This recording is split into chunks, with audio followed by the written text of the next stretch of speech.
tumatakbo ang pera gamit ng kanyang amo na nasa mahigit 80,000 piso. Ang estilo ng Dorobo, hulog sa bita.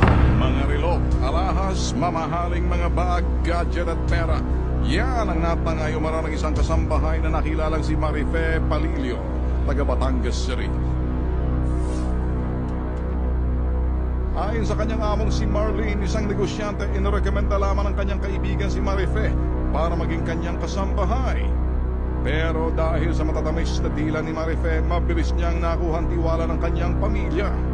2 buwang higit, 2 buwang kalahati. Naging mabait siya sa amin, naging mabait din ako sa kanya at kinukuha niya yung loob ko. Ting mag-o-off siya, nagdadala siya ng mga pagkain sa amin. So nagtataka ako, sabi ko bakit? Madala doon ng tatay niya na galing sa Batangas.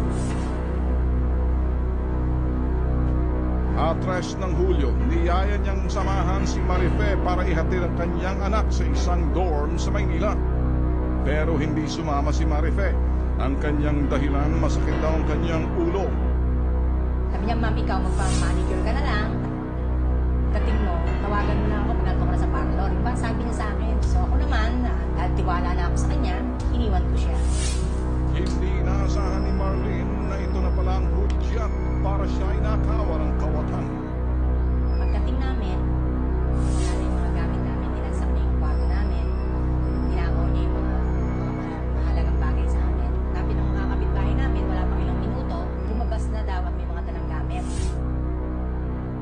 Sa kanyang pag-uwi, hindi niya na inabutan si Marife at natangay na nito ang kanyang mga gamit at pera na aabot sa 80,000 piso.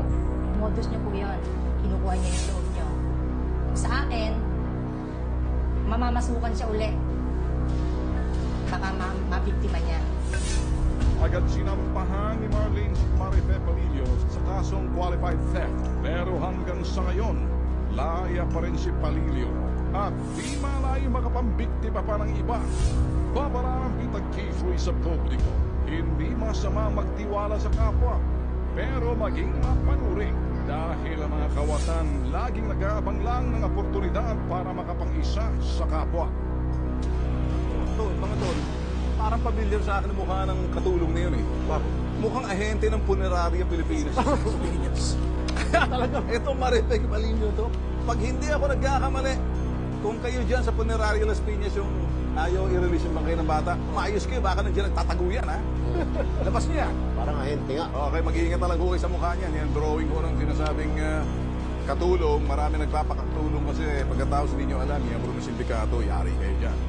Paano ko ba kumukuha ng katulong mo to? Rekomendasyon.